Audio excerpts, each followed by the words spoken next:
Welcome to my presentation, Where's My Ransom? Hunting for ransomware gangs using Radare2 and Yara. Ransomware got a lot of news coverage in the past few months and years.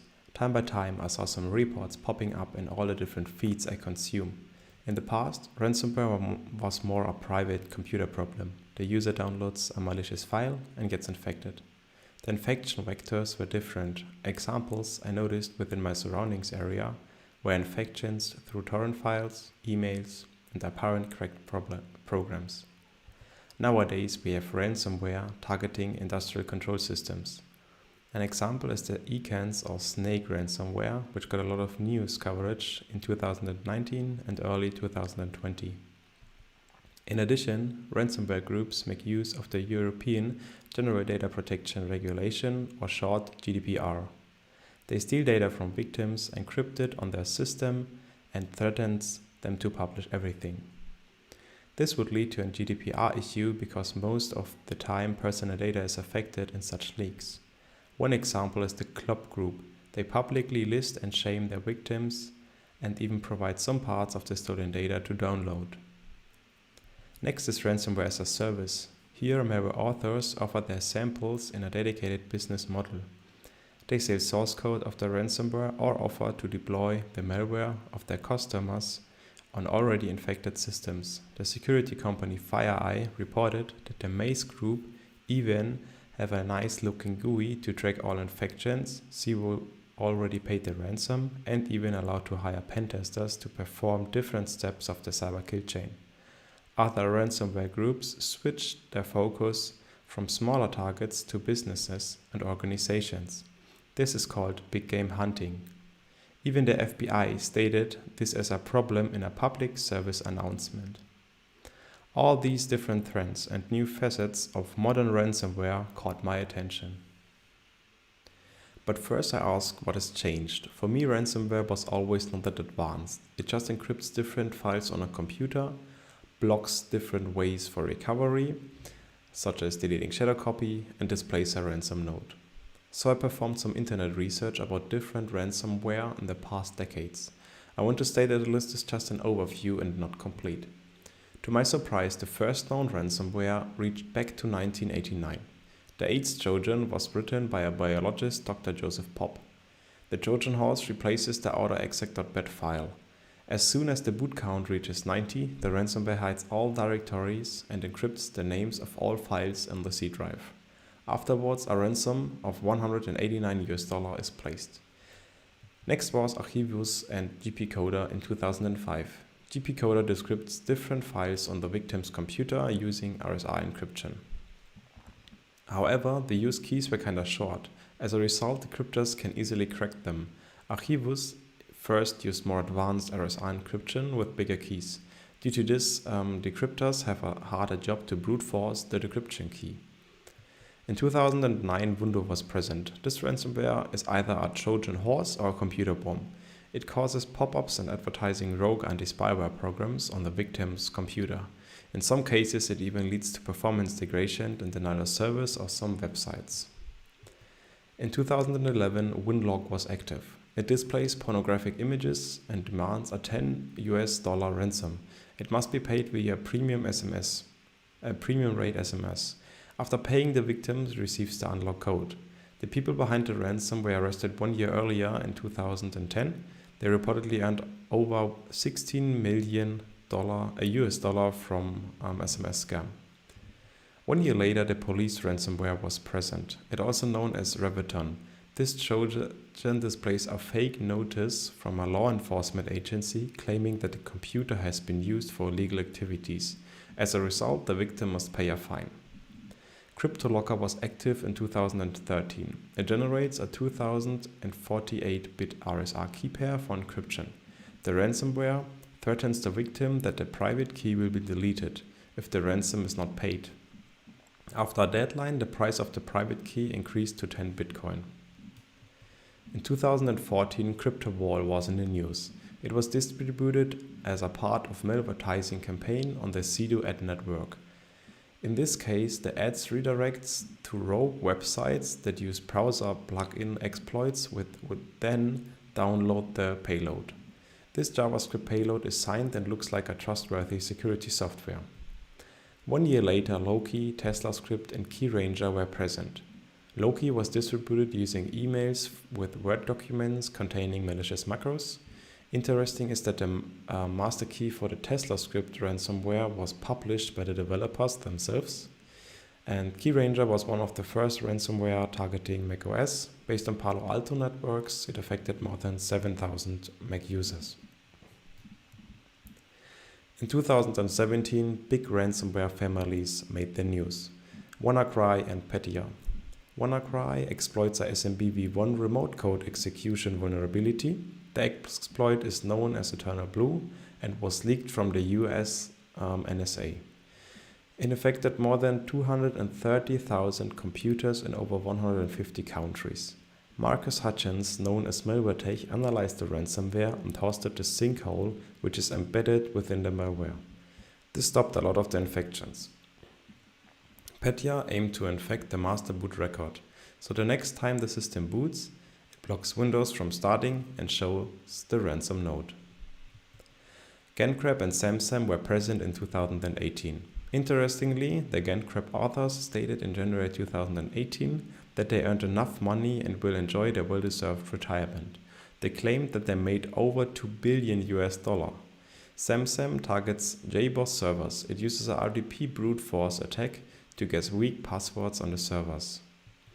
Last year, Ryuk, Robinhood, Klopp, and Maze made the news.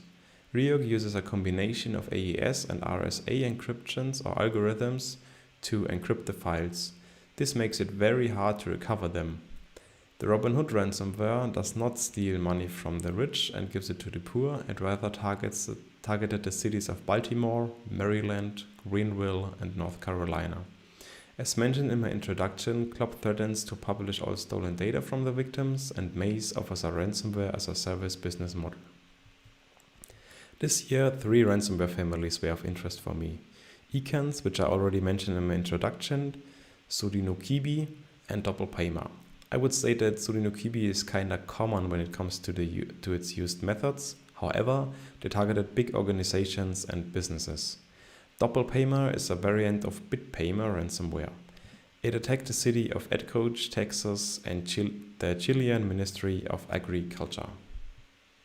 After I clearly saw that there is a big trend to big game hunting and the threat actors get more sophisticated, I set different goals to my research. First, I want to learn about ransomware and their evolvements within different families. Within those, I'm interested in finding new samples besides those already known to the public. Malware authors are software developers, and similar to any other coder, they really reuse source code too. You just don't have the time to develop every project from ground on. And if different functionality is already working for you, why not just reuse it? Similar to this, I was interested in code sharing between those families. Some blog posts point out that modern malware share code between different families. So if I write a Yara rule for a specific mechanism, such as the encryption algorithm, I would be able to detect other families if they share the encryption process. The last goal I defined is the detection of security incident or leaks based on VirusTotal uploads. Within security incidents, collected files must be analyzed to determine if they are malicious or not. To perform this classification, VirusTotal can be used. So if a ransomware infection occurs, the company could upload all collected files to VirusTotal. By using VirusTotal's hunting features, I would be able to detect all the uploaded files. In order to achieve the goals, I need different technologies and tools to help me. I used Yara as a classification and identification tool of different malware samples. To not analyze each sample by hand, Yara allows me to quickly classify them based on a rule set. I will elaborate on Yara in the following slide. To use my Yara use, I used VirusTotal and hybrid analysis. Both allow to hunt for samples based on the uploaded rule. VirusTotal offers rich hunting capabilities. It includes retro hunts where all available samples within VirusTotal are checked, and live hunts where your rule are thrown against all newly uploaded files. If a rule triggers, you get a notification. However, Radare2 is very expensive. Due to this, I also used hybrid analysis.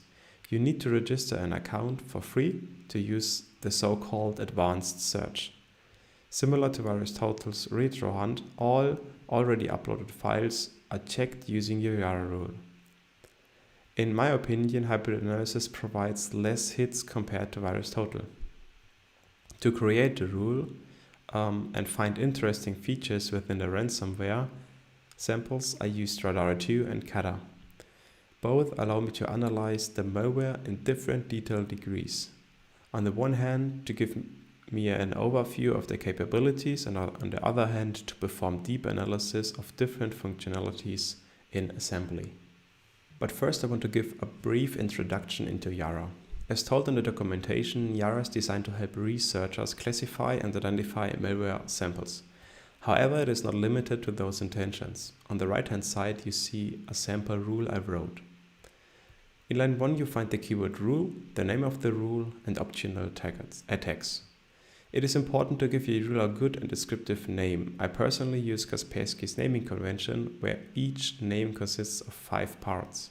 First, a description of the threat group, second, the name, language or designator, third, the threat actor name, fourth, a description of the malware name or specific family, and fifth, the rule's intention. As a result, a sample name would be ransom _ZZ _TA505 _clop _encryption.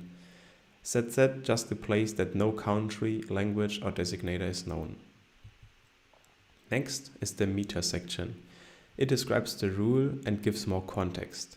Here I have 5 mandatory and 3 optional parts. The description, name of the author, creation date, reference and hash, if available, are mandatory. The TLP classification, the last modification date and the version are optional. The third part of each rule is the strings section. Here you define the characteristics for the specific family or sample you wrote the rule for. I try to have 3 different groups of strings. First, unique artifacts such as mutex names, user agent strings, registry keys and more. Second, a group of specific non-unique strings such as properties and structures and sections and entropies and file sizes. And third, byte sequences. It allows me to have a good overview and structure of the rule. Furthermore, it is easier to define a good condition. This brings us to the last part, the condition section.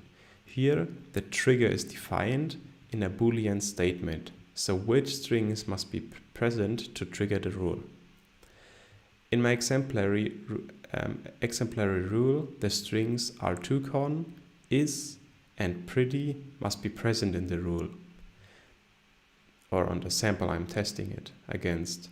The byte sequence must be present too. The last section, here it is defined as X, should be not present in the scanned sample. So what did I do during my research? I first collected initial samples from blog posts and available incident reports.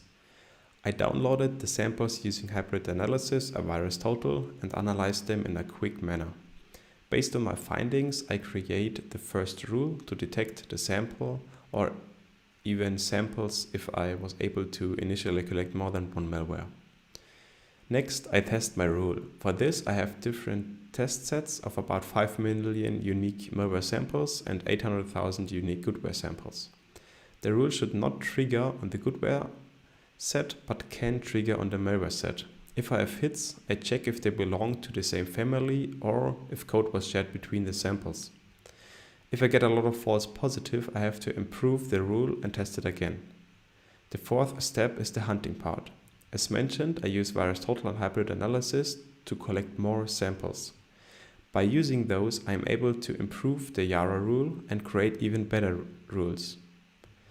If I feel I need more samples and the rule could be improved even more, I jump to step 3 again and continue from there. So let's jump into the demo part. I will show my process for creating 2 different rules, one for the Maze ransomware and one for the Clop ransomware. Let's start with Maze. I downloaded 3 different Maze samples from publicly available reports about the ransomware. I use Cutter where I leave all analysis settings on default. To start with, I look through the string section and focus on unique strings and different artifacts I can find. At the beginning, I see some runtime generated strings. Right afterwards, there are Windows API and function related ones. This is very common for each PE file you will analyze. At an offset of 100.151.E8, a lot of keyboard and language related strings occur, which we can skip for now.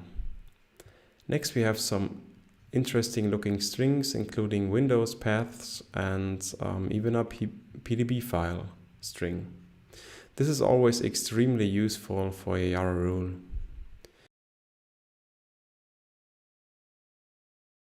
Again, we can skip over the API related functions and the big strings containing nothing really interesting. And next, some really unique looking strings occur again. All those certificate related domains are common in PE files and therefore not really interesting for our Yara rule.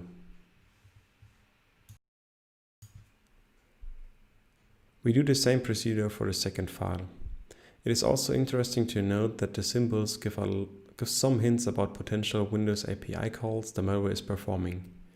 Due to this, different strings could be present. Identical to the sample number 1, we find a lot of runtime generated strings. Here we find a string that looks kinda odd. However, I'm not sure if it's runtime generated or not. I note it because its length is larger compared to the other ones.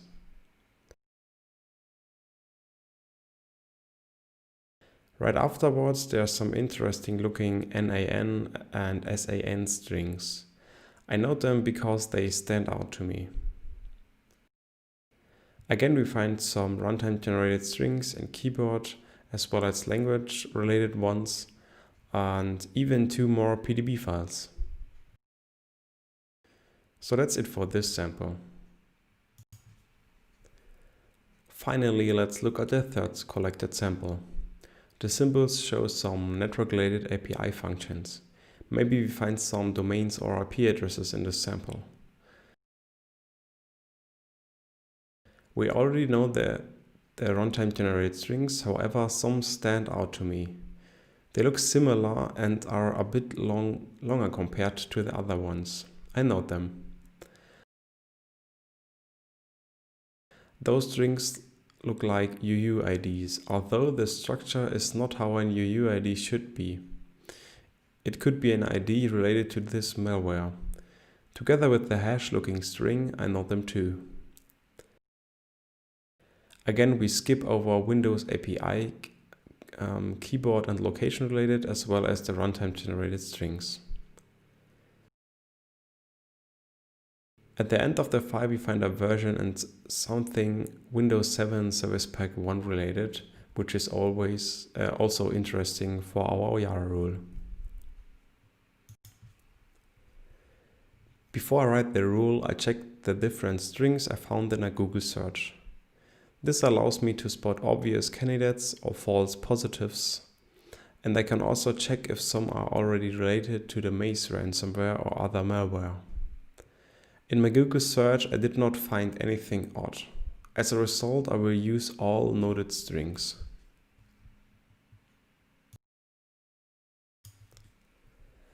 Let's write the rule. For this, I use an editor, here Visual Studio Code with the Yara syntax package. I name the rule ransom_zz_ta to 101_maze_gen and fill out the meter section. I will not provide a reference because they are from different sources.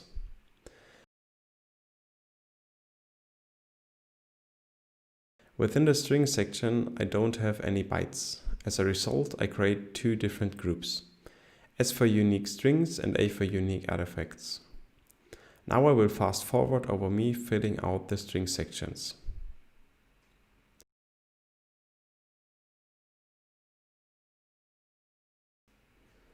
I look for full words and the ASCII representation only. This usually gives me a lot less false positives for such strings. Finally, we focus on the condition section. I make sure to look for the MZ header, and the rule should not trigger on very large files. Therefore, the file size must be below 800 kilobytes. Unique strings can lead to a lot of false positives. Due to this, I limit them to trigger only if more than half of them occur. The artifacts are usually very specific and should not be present in other malware samples. Therefore, I want the rule to trigger if only one hits. I also make sure that the rule triggers if 18 of all the strings are present within one sample. After finishing writing the rule, the next step is to test the rule. For this, I use a tests set with approximately 800,000 goodware and 5 million malware samples. The rule should not trigger on any goodware sample, but can trigger on malware samples. If it hits, I must check if the sample is related to the Maze ransomware. The test itself can take a lot of time. Due to this, I fast forward the recording and show you the results. There were no hits on the goodware set, but I found some Maze samples in the malware test set. The rule is working as intended. The next step is to hunt for more samples. In the case of the Maze ransomware Yara rule, I use hybrid analysis advanced Yara hunting feature. I log in and copy and paste the rule into the corresponding box. As you can see, 3 samples were found. Some of them are already known to us, because they have the same hash as the ones we downloaded. But the first one, starting with 543F and ending with F47B, is new. By using this sample, we can enhance our Yara rule and find even more samples. Now we will create a rule for the Clop ransomware. Identical to the Maze ransomware, I was able to collect one sample from public resources. I will use cutoff analysis and Visual Studio Code as a notepad. First, I look through the string section and look for unique strings.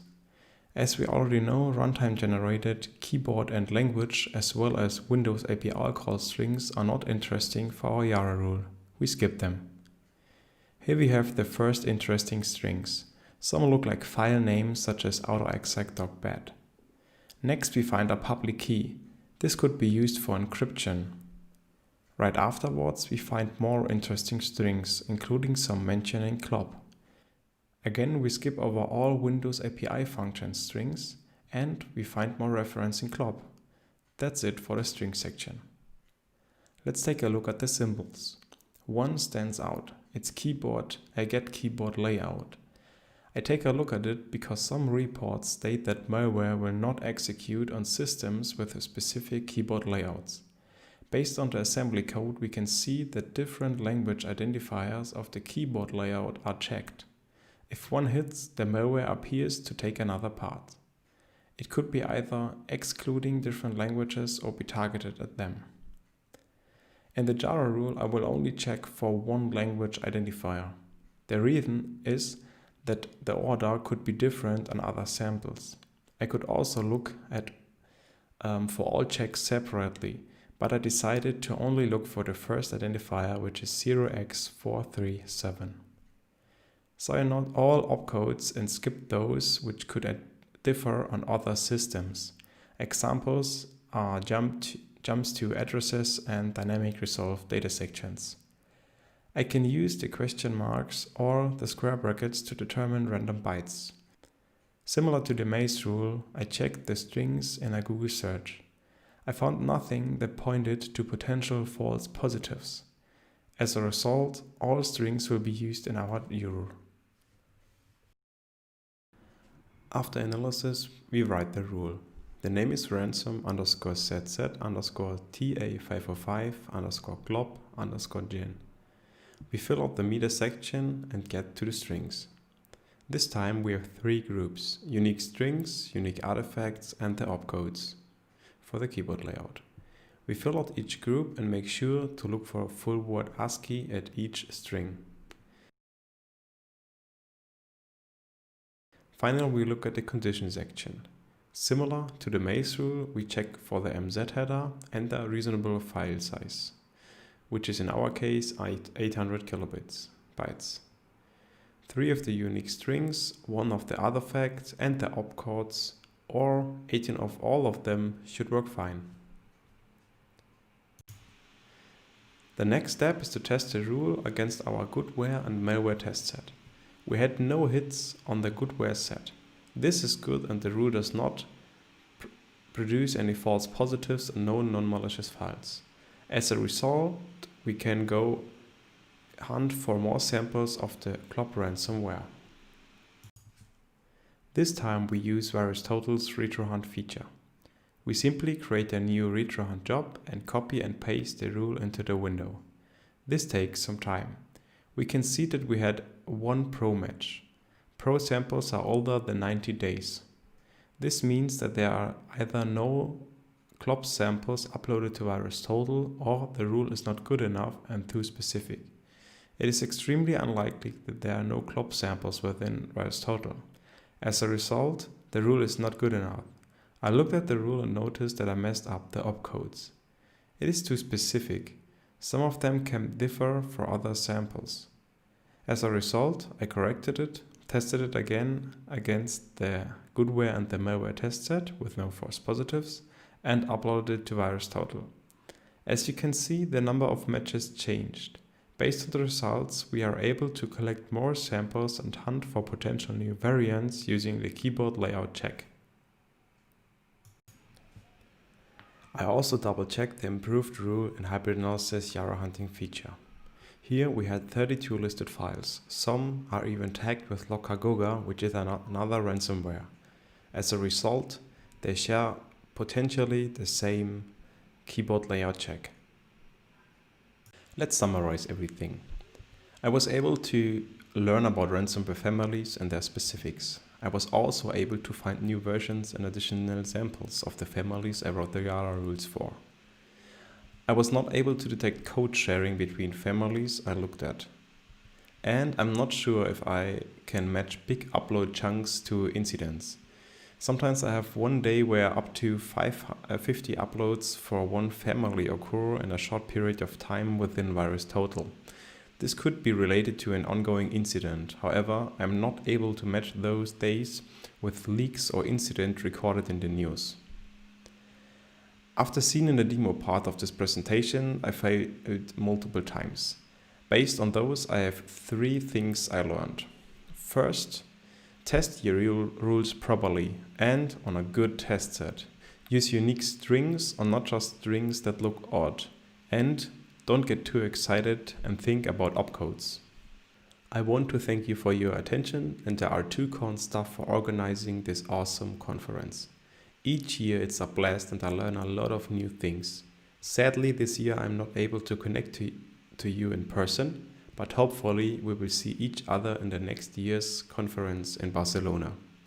Have fun at the rest of the conference and keep reversing.